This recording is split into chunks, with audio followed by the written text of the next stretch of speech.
네, 오늘 3월 모의고사 성적표가 나왔습니다. 그런데 많은 학부모님들께서 이 성적표는 받았는데 이것을 어떻게 해석해야 되는지 잘 모르겠다라고 말씀을 많이 하십니다.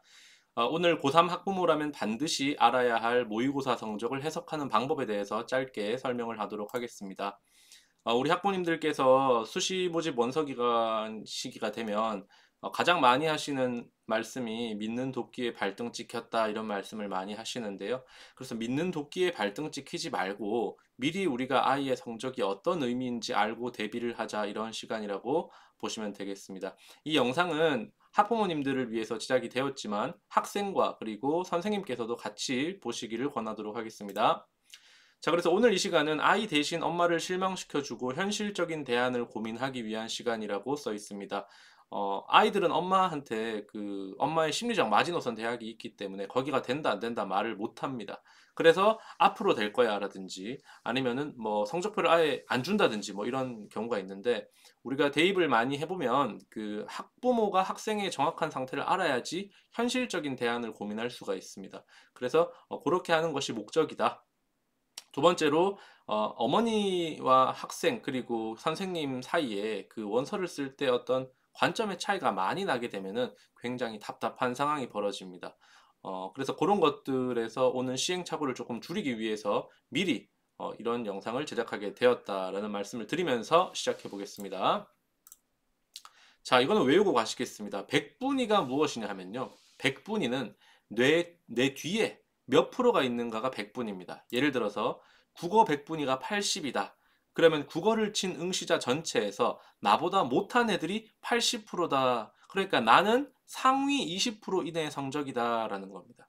그러면 백분위는 높을수록 좋겠죠. 그렇죠? 백분위는 높을수록 좋고 백분위는 내 뒤에 몇 프로가 있는가를 의미하는 것인데 이 백분위를 가지고 아이들에게 등급을 줍니다. 그래서 지금 여기 표를 보시면 1등급은 4%, 그런데 상위 4%니까 백분위로 치면은 100에서 96. 그죠? 백분위 95에서 98 사이가 2등급 11%, 그러니까 2등급은 상위 11%에게 주는 등급인데 그걸 백분위로 환산하면 이렇게 된다는 거예요. 그죠? 자, 그래서 이 대학에 갈 때 요구하는 그 수능 최저학력 기준은 바로 이 등급을 기준으로 합니다. 하지만 영어하고 한국사 같은 경우에는 절대평가입니다. 그러니까 다른 과목들은 나의 상대적인 위치, 나보다 못하는 애가 뒤에 몇 프로 있어. 이게 100분이고 이걸 등급으로 나누어 줬다면 영어하고 한국사는 그렇지가 않습니다. 아무리 시험이 어렵든 아무리 시험이 쉽든 특정한 점수를 넘으면 영어하고 한국사는 등급을 줍니다. 그런데 한국사는 수능 최저학력 기준을 그 대학에서 요구하는 기준으로 내걸 때 한국사를 반영하는 대학은 이제는 없어졌습니다. 대구대가 그랬는데 이제 대구대는 수능 최저를 안 보기 때문에. 그러면 한국사는 잘 봤든 못 봤든 상관이 없다. 그러면 영어가 핵심 과목이라는 것이죠. 왜?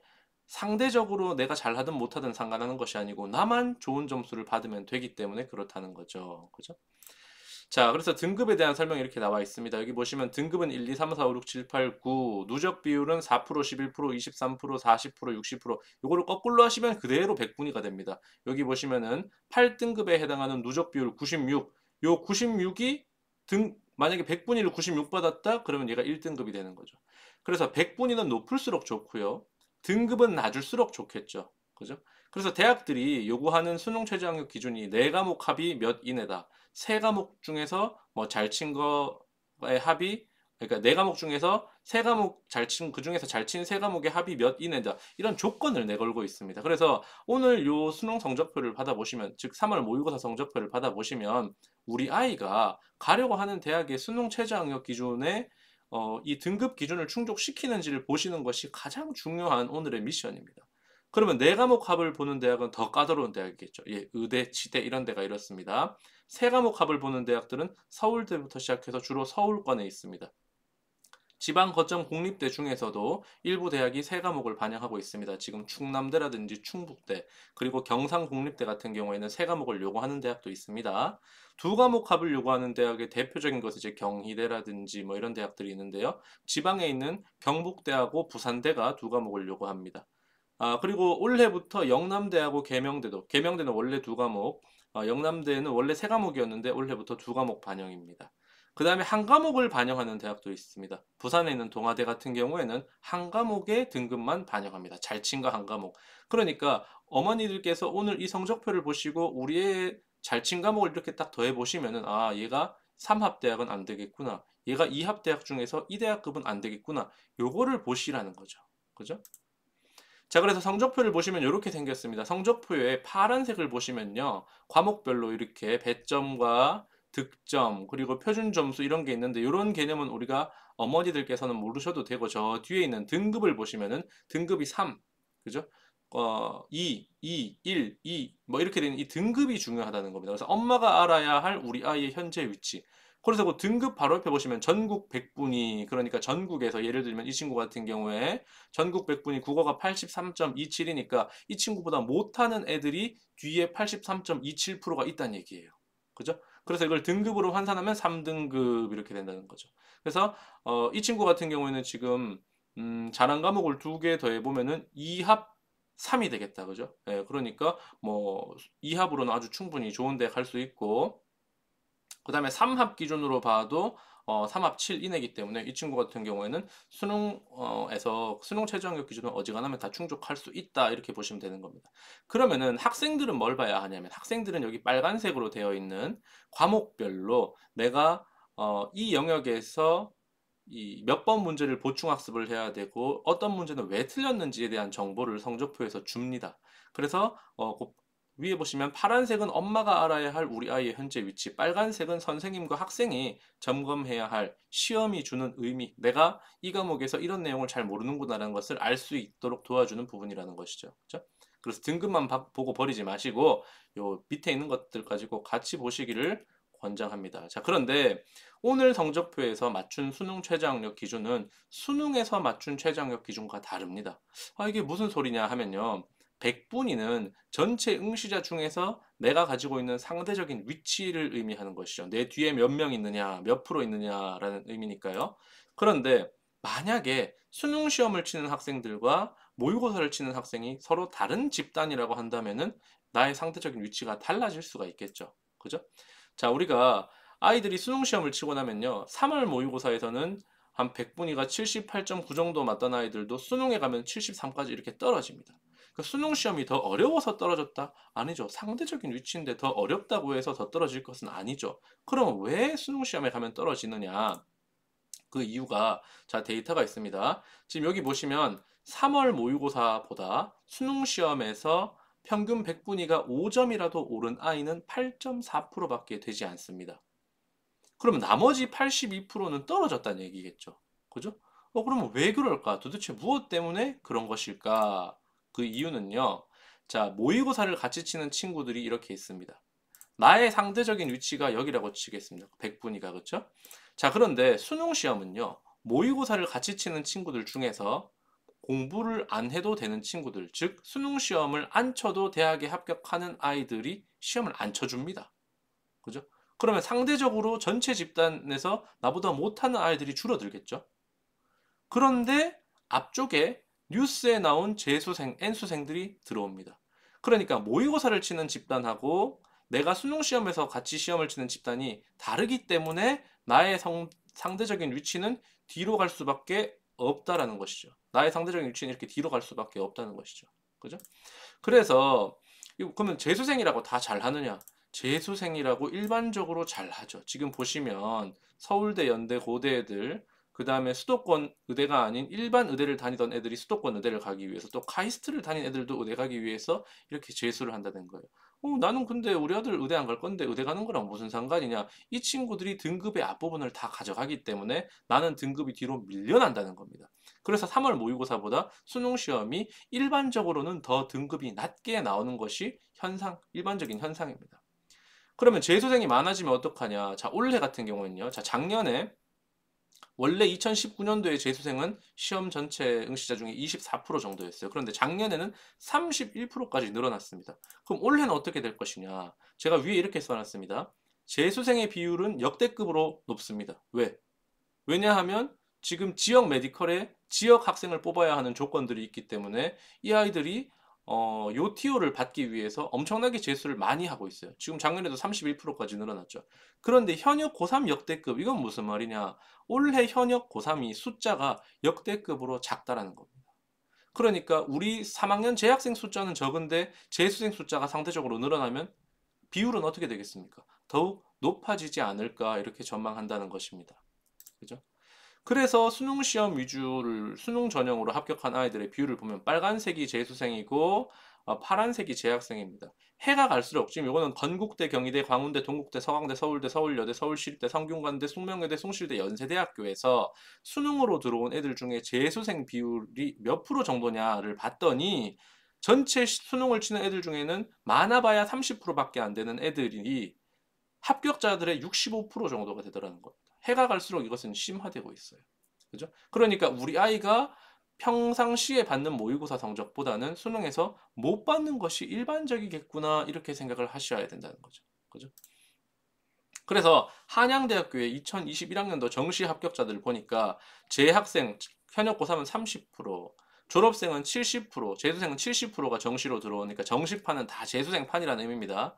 그런데 이 30%도 재학생 30%도 쪼개보니까 자사고가 18.5, 외고 국제고가 5.1, 일반고는 6.3. 자, 정리해보면 한양대를 정시로 합격한 애들 중에서 100명을 뽑아 놓으면 우리 같은 일반계 고등학교 아이는 6명 정도밖에 되지 않는다는 겁니다. 이해가시죠? 그죠? 그래서 남과 싸울 필요가 없는 영어 과목이 중요하다라는 겁니다. 대학에서 우리가 수능 최저 맞추는 데 있어서 영어가 제일 중요한 과목입니다. 지금 보시면 우리가 아까 4%, 11%라 그랬잖아요. 1등급, 2등급이. 영어는 어떻습니까? 영어는 절대평가기 때문에 특정 점수만 넘으면 1, 2, 3등급 막 준다 그랬어요. 지금 작년에 2023년 수능 시험에서 영어 3등급 맞은 애들을 누적을 해보니까 한 50%가 됩니다. 그러니까 거꾸로 얘기하면 영어는 50% 수험생 전체 실력의 50% 정도 수준에만 들어도 3등급을 준다는 거예요. 그죠? 왜? 남과 싸울 필요가 없으니까. 그래서 영어 공부를 해서 수능 최저학력 저는 이렇게 말합니다. 최저의 시작은 듣기부터. 영어 듣기를 틀리고 나서 등급을 맞추겠다. 이거는 아주 공부의 시작 전부터 틀렸다. 네, 그래서 수능 시험에 비교적 점수가 빨리 오르는 영어 듣기부터 시작해서 빨리 등급을 올려야 된다라는 말씀을 드립니다. 그 다음에요. 우리가 중간고사 아이들 공부를 하게 되면 중간고사를 출제한 선생님이 어떻게 내는지를 먼저 잘 알아보고 공부를 합니다. 그런데 수능 시험도 수능 과목을 이렇게 출제하니까 이렇게 공부하세요라고 평가원에서 자료집을 만들어 놨습니다. 많은 아이들이 이것도 보지 않고 수능을 그냥 공부하는 경향이 있어요. 그래서 거기 가시면 어떤 문제를 어떻게 출제하고 이 문제를 맞추기 위해서는 어떤 공부를 해야 된다라는 것까지 다 설명이 되어 있습니다. 요거는 제가 저희 학생들에게도 줬고 우리 학부모 밴드에다가도 올려놓도록 하겠습니다. 그래서 이런 내용을 학생뿐만이 아니라 학원 선생님이라든지 함께 고민을 해나가야 됩니다. 지금 아이들의 부족한 부분을 각자 나름대로 찾아서 거기에 맞는 어떤 공부 방법을 제시해야지 그냥 바닥도 없는 애들한테 막 위에 있는 건물을 빨리 지어라 이런 식의 접근은 의미가 없다는 것이죠. 그죠? 그래서 이거를 아이들과 함께 보실 수 있도록 제가 밴드에 올려놨고요. 자, 정리를 해보겠습니다. 대학은요, 제일 위에 지금 의치한 약수가 있죠. 정시든 수시든 일단 여기 수능이 돼야 됩니다. 보통 네 과목을 보기 때문에요. 그렇죠? 내신도 되고, 뭐, 수능 최저도 되나, 물론 수능 최저가 없는 의치한 약수 전형도 일부 있지만, 그렇죠? 우리 이야기는 아니죠. 그 다음 스카이 대학들은 3개 정도를 요구합니다. 서울대 같은 경우에 원래 지근이 많이 줄어들었고, 그 다음에 투 과목을 안 쳐도 되기 때문에 아무래도 메디컬 치는 아이들이 한 장씩 쓰지 않을까. 그럼 일단 수능 최저부터 맞춰라. 세 과목. 고려대도 이제 세 과목이죠. 그렇죠? 연대는 수능 최저가 없지만 고술 시험 영향이 굉장히 중요하기 때문에 요거에 달려있다 이렇게 볼 수가 있고 서성하는 이제 성대하고 서강대가 세 과목을 보는데 한양대는 수능 최저가 없죠. 올해 서강대하고 성대가 수능 최저를 약간 완화했기 때문에 한양대에 추가 합격할 수 있는 번호가 조금 더 늘지 않을까 이런 전망입니다. 그 다음 중경외시에서 보시면 이제 중앙대하고 시립대가 역시 3합 7권 그 밑에 이제 외대는 뭐 2합 4 경희대는 2합 5 이렇게 있고 그 아래 있는 대학은 수능 최저가 없거나 수능 최저가 없다는 건 내신이 엄청나게 좋아야 된다는 얘기겠죠. 그렇죠? 추천 전형에서 또는 뭐 2합 N n은 5보다 크다. 그러니까 2합 6, 2합 7, 2합 8 이렇게 간다는 겁니다. 그럼 지방거점 국립대는 부산대하고 경북대가 2합 5에서 6인데 제가 여기 변절한 경북대라 써놨어요. 이게 무슨 말이냐면 조금 이따 자세하게 설명 일단 드릴게요.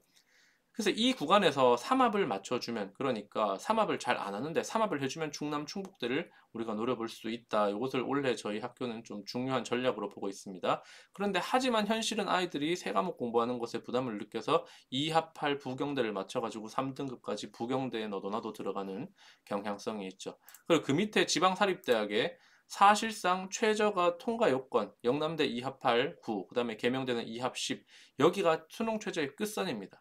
제가 그런데 이 밑에 빨간색 선을 그어놨는데 이게 뭐냐 하면 지방사립대학도 수능 최저가 있죠. 그럼 이거 하면 해석을 한번 해보겠습니다. 자, 영남대에서 계명대에서 2합 10을 요구하고 있어요. 그러면 두 과목의 합이 10등급 이내, 그럼 5등급 5등급 맞아도 된다. 그러면 예를 들어서 이 친구가 국어하고 수학으로 수능 최저를 맞춘다. 그러면 국어를 전체 응시자 중에 중간 정도만 맞아주고 수학을 전체 응시자 중에 중간 정도 성적을 맞아주면 된다는 얘기입니다.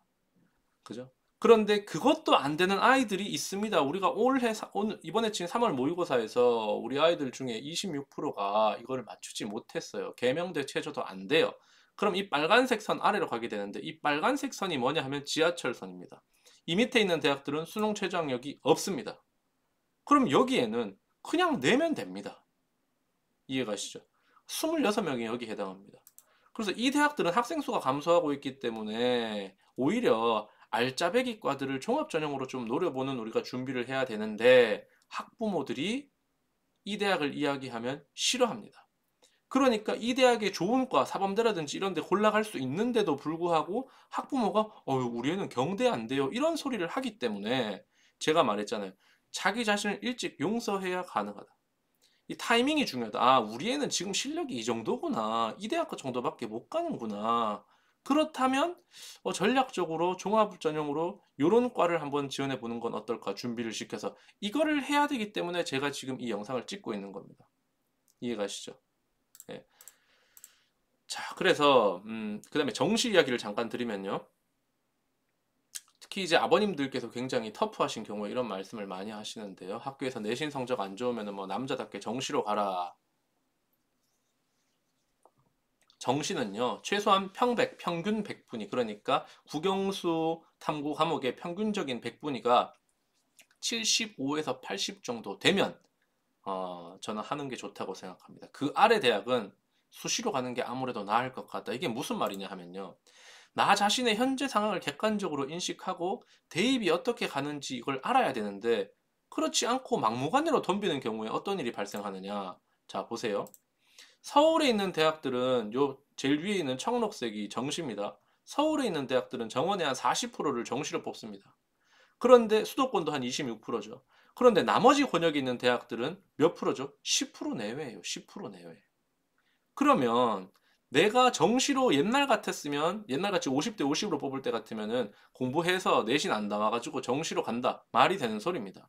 근데 지금은요, 올해부터는 경북대도 수시에서 16%에서 18% 정도 다시 경북대도 정시에서 35% 40% 뽑던 것을 지금 18%까지 줄였어요. 그러니까 경북대 갈 실력이 안 되면 그 밑에 대학은 내가 가고 싶어도 안 뽑아서 못 가는 일이 생긴다는 거예요. 올해 안동대학교의 정시 모집 인원 예고가 지금 15명 뽑습니다. 그러니까 내가 뭐 수시 떨어지면 나중에 안동대 가지만 안 뽑아서 못 간다 이 말입니다. 안 뽑아서. 이걸 모르고 자꾸 정시를 하라 뭐 이런 이야기를 하는데요. 자, 지금 여기 표가 잘 안 보이시는데요. 경북대가 원래 2019년도에 40% 정시로 뽑고요. 그 다음에 20년도에 41%, 2021에 44, 2022에 42, 2023에도 35% 정도 정시에서 뽑았는데 올해 몇 프로 뽑죠? 18%밖에 안 뽑아요. 그럼 작년에 36% 정도 뽑다가 올해 18%니까 작년에 정시로 뽑던 애들의 절반만 정시로 뽑겠다는 거예요. 작년에 정시로 뽑던 애들의 절반밖에 정시로 안 뽑는다. 그러면 작년에 100등까지 경영학과에서 뽑았다. 그러면은 작년 성적에 50등 돼야지 올해 경북대 합격할 수 있다. 이런 의미가 되는 거예요. 이해가 되시죠? 이렇게 체감을 한번 시켜드릴게요. 자, 경북대가요. 2021년에 수시를 이만큼 뽑고 정시를 이만큼 뽑았어요. 원래 정시에서 많이 뽑아줬다는 얘기죠. 근데 수능 최저가 기준이 3개나 요구하고 3개 합 6, 7, 8이니까 이때는 서울대보다 수능 최저가 경북대가 더 높았어요. 그러다 보니까 애들이 수능 최저를 못 맞춰가지고 수시에서 이만큼 이월돼 왔단 말이에요. 이때는 경북대 수능 최저만 맞추면 다 합격하는 해였어요. 그래서 우리 옆 학교에서는 경북대를 무려 28명, 부산대를 15명이나 가는 어떤 결과를 발표했단 말이에요. 그죠? 근데 이 친구들이 수능은 되는 애들인데 경북대에 가고 나니까 속상한 거죠. 그래서 어떤 일이 발생하느냐 하면 애들이 이탈을 하기 시작합니다. 그래서 2020년에는 경북대가 수능 최저를 낮췄어요. 네. 수능 최저를 낮춰서 2합 5로 낮췄더니 2월 되는 인원은 없었기 때문에 커트라인이 올라갑니다. 자, 그런데 2023년에 이런 뉴스가 나옵니다. 잠시 머물다가는 계류장된 경북대. 경북대 추락 어디까지냐? 신입생 자퇴 지역 거점 공립대 중에 제일 높다. 이게 무슨 의미죠? 아까 말했죠. 공부 잘하는 애들이 내신과 상관없이 수능 최저만 맞춰가지고 들어와 보니 얘들은 수능이 되는 애들이니까 조금만 더 해서 서울 갈까 하고 역대급으로 휴학을 했다는 거예요. 그래서 경북대가 이제 어떻게 뽑느냐? 수시를 더 엄청나게 많이 뽑고 정시에서 뽑는 인원을 줄이겠다는 거예요. 이게 지금 경북대의 방향입니다. 그래서 서울 계류장 탈출을 위한 노력을 하고 있기 때문에 이제는 정시로 가고 싶어도 안 뽑아서 못 가는 대학이 됐다는 거예요. 그러니까 재작년까지 20명 뽑았으면 올해부터 막 5명 이렇게 뽑는 사례가 발생한다는 거죠. 그러면 왜 그러느냐? 지금 여기 경북대학교에서 자체 조사를 해보니까 어떤 애들이 제일 많이 학교를 그만두고 가더냐? 빨간색 수능으로 온 애들이 제일 많더라는 거죠. 그래서 자 한번 느껴볼게요. 경북대가 2021년, 2022년, 2023년에 경영학과에 정시로 몇 명 뽑았는지 보시면요. 자, 2021년에는 76명 뽑고요. 그 다음에 2023년에 좀 줄었죠. 그렇죠? 정시에서 뽑는 인원이. 그런데 2월 인원을 한번 보세요. 2월 인원. 수시에서 수능 최저가 워낙 높으니까 다 못 뽑아가지고 그 수능 최저 되는 애가 없어가지고 정시로 이만큼 높였더니 결과적으로 2021년에는 95명을 뽑았다는 거예요. 정시에서. 자, 그런데 올해 2024년 정시 계획에 경북대 경영학과 몇 명 뽑죠? 38명 뽑습니다. 그러면 어떻게 된다는 얘기예요?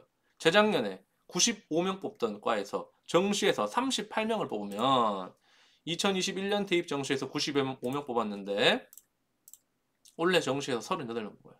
그러면 작년 같으면 가능성이 있겠는데요. 이런 건 의미가 전혀 없다는 거. 판이 어떻게 돌아가는지 모르고 경대는 가겠지 하고 덤빈 얘 잘못이지. 이 계획은 이미 작년 4월에 발표가 되어 있었습니다.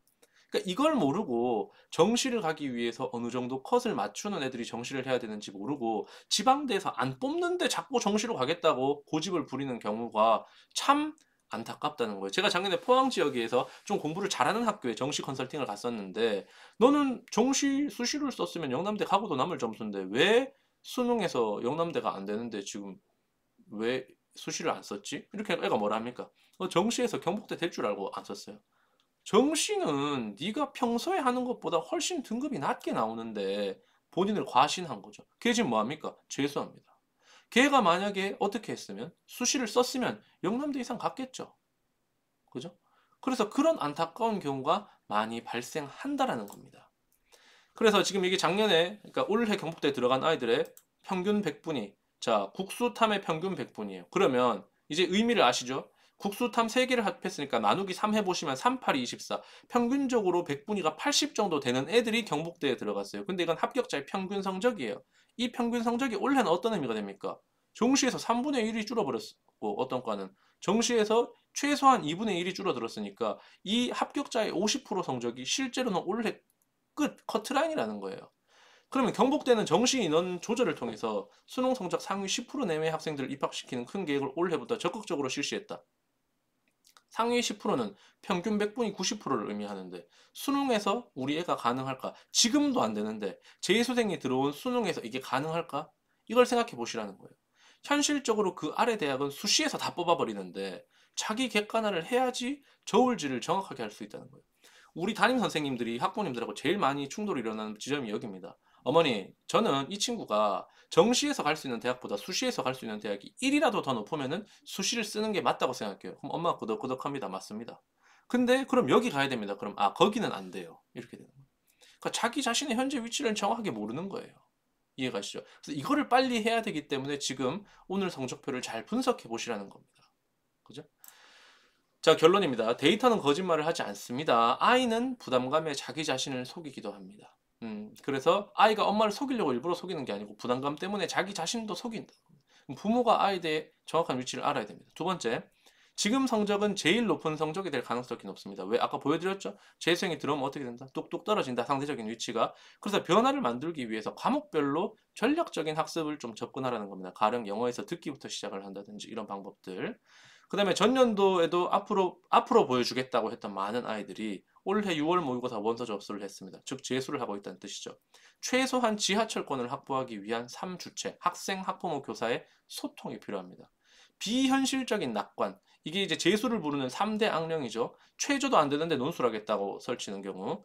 그 다음에 주술적 종합 전형을 써놓고 그냥 비나이다, 비나이다 하고 있는 이런 경우. 그 다음에 수능 때 보여주겠다 이런 아들. 요 세 개가 거의 3대 재수를 부르는 악령이죠. 근데 이 책임을 누가 집니까? 결국 아이가 지게 됩니다. 그래서 정확한 정보를 알고 현실적인 대안을 조금 우리가 이야기를 해보자는 겁니다. 자, 그래서 2023 수능 최저학력 기준 대학별로 제가 정리된 표하고 수능 시험 과목별 학습 방법 평가원에서 만든 자료는 저희 학교 학부모 3학년 학부모 밴드에다가 올려놓도록 하겠습니다. 이걸 참고하셔가지고 아이의 성적이 나올 때마다 우리 아이가 지금 어떤 정도의 위치에 있구나라는 것을 조금 가늠을 하셔가지고 좋은 결과를 얻을 수 있도록 해야 되겠습니다. 마치겠습니다.